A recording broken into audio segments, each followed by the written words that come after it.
akkam nagaa fayyaa keessanii harka fuunee kabajamtoota jaalatamtoota ilmaan Oromoo hunda keessanuu isin jaalladha. Baga sa'aatii kanaan isin ga'e gaafii tokko baay'ee salphaadha. Maal seetanii haga gara gaafii keenyatti hin tarre YouTube chaanaalii koo subscribe na godhaa isiniin jedha. YouTube chaanaaliin koo Abiyyo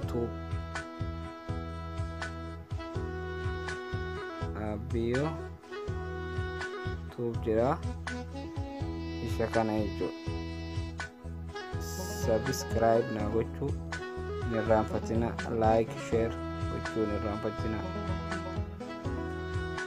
Isa gara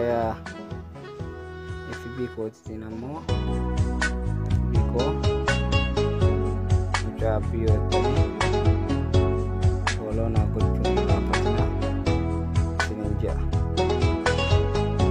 Isa gara gaafiitti yeroo dabarru warri YouTubein linkiin isaa nuuf bahuu jettani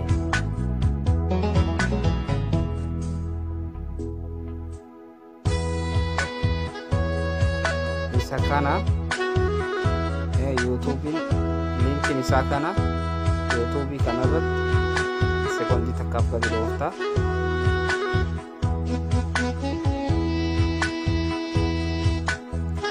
Sekondi takkaaf gadi dhoofte isa kana si dhufa jechuudha. Isa kana subscribe ka jalaa kana osoo hin taane isa ka jalaa kana osoo hin taane isa xiyya sadii gubbaa kana tuttee eegasi open YouTube ka jedhu kan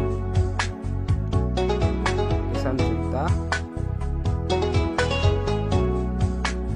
erga isa tuttee akkana si dhufa jechuudha. Akkana si dhufe isa kana jechuudha. Like goote subscribe isa fuuldura jiru kana jechuudha. Diimaa kana subscribe goota.